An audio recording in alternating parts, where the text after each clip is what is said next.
आम जगा भारी बढ़िया। आज आषाढ़ शुक्लपक्ष दशमी बा बाहुड़ा दशमी। एही दिन श्री जगन्नाथ महाप्रभु भाई भौणी सह रथरे गुंडीचा मंदिर बा बड़ देउल को फेरती। एही फेरंता यात्रा को बाहुड़ा यात्रा कुहाଯାए।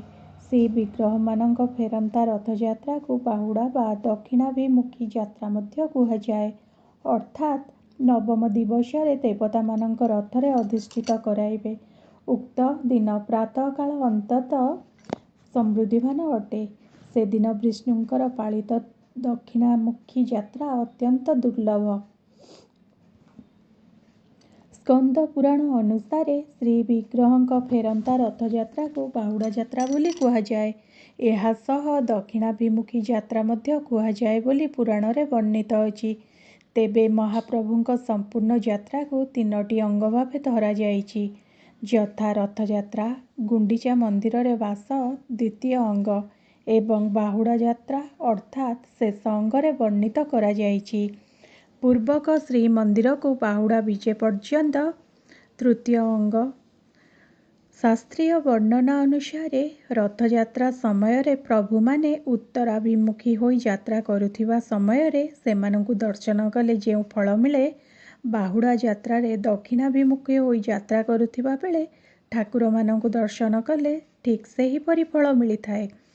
एहीपरि भक्त माने एही दुर्लभ दर्शन रे अश्वमेध यज्ञर फल लाभ करी अंतकाल रे वैकुंठ प्राप्ति होइथांती बोली विश्वास करा जाए। नवमी दिन राति रे बड़ सिंहार पहुड़ आलती सारिबा परे श्री विग्रह मानक श्रीमुखरे खंडुआ पकाई पुष्पालक माने गंभीरारु बाहरी आसीथांती। एहा परे दैतापति माने ठाकुर मानक अन्यान्य गुप्त सेवा करिबा सहित कोठसुआसिया माने सिंहासन को लगाई चारमाल बांधी थांती। राघव दास मठ देइथिबा शुक्ल सज को दैता सेवक माने ठाकुर मानंकु लागी कराई थांती। बाहुड़ा यात्रा दिन सकाळ समय रे मंगल आलती, अवकाश इत्यादि नीति भितरछ महापत्र और पालिया पुष्पालक माने बढ़ाइबा परे गोपाल वल्लभ और सकाळ धूप पूजा पंडा और अन्यान्य नीति संपूक्त होइथाए। सेवक मानक साहाय्य रे पूजा समापन होइथाए। एहा परे दैतापति माने श्री विग्रह मानकर सेनापटा लागी बा गुप्त नीति करिथांती। उक्त कार्य शेष हेबा परे श्री गुंडीचा दिन परि पूजा पंडा पति महापात्र और मुदिरस्थ सेवक मानक द्वारा 3 बाड़े मंगलार्पण करा जाए। तत्परे मुदिरस्थ डोर लगी और पुष्पालक नीति समापन हेबा परे विजे काहाली बाजे और ठाकुर मानकर बाहुड़ा पहंडी आरंभ होइथाए। श्री विग्रह माने जगमोहन द्वार पाखरे पहुँचवा क्षणी राघव दास मठ प्रदत्त टाहिया श्रीमस्तक लागी कराजिबा सहित पति महापात्र प्रतियारी लागी मंदापना कर्पूर आलती 7 बड़ी संज काहाली घसा बिड़िया माणही करिथांती। एही समय रे पुष्पालक माने ठाकुर मानकर रथारेड़ा हवा पूर्वर विश्वकर्मा महारणा दरजी सेवक कोठ सुआसिया प्रभृति सेवक 3 रथर आवश्यकीय मरामती कार्य पूर्व दिनरू करि देइथांती। श्रीमंदिर प्रशासन पक्षरु पदाधिकारी माने छेरा पहरा निमित्त गुंडीचा मंदिर ठारू श्रीनगर अभिमुखे जाइथांती। सेही दिन गजपति बड़ शंखठारू हस्ती छती काहाली सह बन्नाढ्य शोभायात्रा रे गुंडीचा घर नाकचଣା द्वार ठारे रहिथिबा रथ निकट को आसीथांती। सेठारे श्री गुंडीचा दिन 3 रथरे छेरा पहरा करिथांती। छेरा पहरा नीति सरिबा परे भोई सेवक माने रथरू चारमाल खोलिबा संगे संगे रूपकार सेवक माने रथरे घोड़ा बांधी थांती। महारणा और भोई सेवक माने रथ दौड़ी लगाइबा परे रथ निर्देशक दलंग परामर्श रे रथ टणा होइथाए। बलभद्र और सुभद्रा देवी रथ टणा होई सिंहासन द्वार को आसीथाए बा सिंह द्वार को आसीथाए। आम जगा भारी बढ़िया। ତହୁଁ ଗଳଇ ମକରନ୍ଦେ ତାହା ଯେ ପିବନ୍ତି ଆନନ୍ଦେ। ତାହାଙ୍କ ଚରଣେ ବନ୍ଦଇ ପଞ୍ଚମ ସ୍କନ୍ଧେ ଗୀତ ଗାଇ। ରାଜା ପରୀକ୍ଷିତ ଉବାଚ ଭୋ ମୁନି ରାଜା ପ୍ରିୟ ବ୍ରତ ସେ ଆତ୍ମା ରାମ ଭାଗବତ।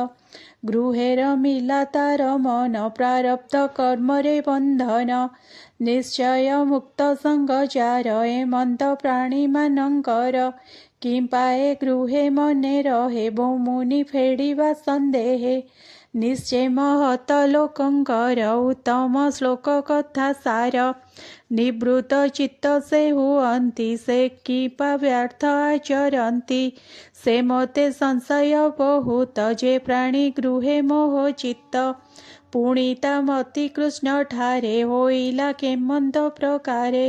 ଶ୍ରୀଶୁକ ଉବାଚ ଯାହା ତୁ କରିଲୁଟି ପ୍ରଶ୍ନ ଧନ୍ୟ ରାଜନ ତୋ ବଚନ। ଉତ୍ତମ ଶ୍ଲୋକ ଯେ ଗୋବିନ୍ଦ ତାହାଙ୍କ ଚରଣାରବିନ୍ଦ। ତହୁଁ ଅମୀୟ ରସ ବହେ ସେ ରସ ଯେ ପା ପ୍ରାଣୀ ପିଏ। ଭକତ ସାଧୁ ସେହୁ ଜନ ପରମହଂସ ଦିବ୍ୟ ଜ୍ଞାନ। ତାହାର କୃଷ୍ଣ କଥା ବିନେ କେବେ ହେ ମନ ନୋହେ ଆନେ। ଅନ୍ୟ ଯେ ଗୁଣ କଥା ମାନ ଇଚ୍ଛା ନ କରଇ ସେ ଜନ। ତେଣୁ ସେ ନୃପ ପ୍ରିୟ ବ୍ରତ ଗୁଣରେ ହୋଇଲା ପୂଜିତ। ମୁନି ପରମ ଭାଗବତ ନାରଦ ଲୋକରେ ବିଖ୍ୟାତ। ତାହାଙ୍କ ଚରଣ ସେବାରେ ସର୍ବକଳ୍ମଷ ଗଲା ଦୂରେ। ତକ୍ଷଣେ ସତ୍ୱଗୁଣ ହୋଇ ବ୍ରହ୍ମଯଜ୍ଞରେ ଦୀକ୍ଷା ପାଇ। ପିତାର ଆଜ୍ଞା ଘେନି ଶିରେ ଅବନୀ ପାଳନ ବିଚାରେ।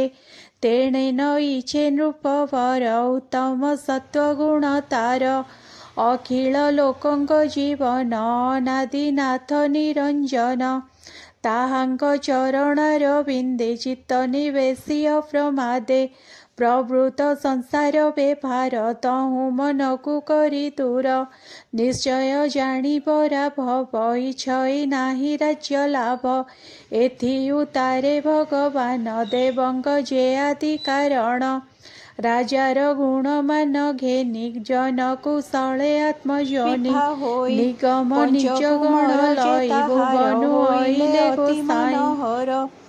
ଧୂମକେତୁ ଯେ ସୁଦର୍ଶନ ସୁମତି ରାଷ୍ଟ୍ରଭୃତ ନାମ। ଅପରେ ଆବରଣ ନାମ ହୋଇଲେ ଅତି ଅନୁପମ। ଏ ଦେଶ ଅବନାପ ଥିଲା ଭରତୁ ଭାରତ ହୋଇଲା। ଏମନ୍ତେ ଶୁଣ ପରୀକ୍ଷିତ ବିଷ୍ଣୁର ଭକ୍ତ ସେ ଭରତ। ବେଦ ପ୍ରମାଣେ ପ୍ରଜାଜନ ସ୍ୱଚ୍ଛନ୍ଦେ କରଇ ପାଳନ। ଯେ ଯାହା ଧର୍ମ ଅନୁସାର ଆନନ କରନ୍ତି ଆଚାର। ଯେ ଦର୍ଶ ପୁନର୍ମାସ ଆଦି ଚତୁର୍ମାସ୍ୟ ଯଜ୍ଞ ପ୍ରସିଦ୍ଧି। ଅଗ୍ନିହୋତରେ ପ୍ରସୂ ସୋମ ଏ ଆଦି ଯେତେ ଯଜ୍ଞମାନ। ପ୍ରକୃତି ବିକୃତିରେ କରି ପୂଜନ୍ତି ତହିଁ ଦେବ ହରି। ଯଜ୍ଞେ ସକଳ ଦେବ ତୋଷୀ ଯେ ଯାହା ଭାବେ ରାଜ ଋଷି।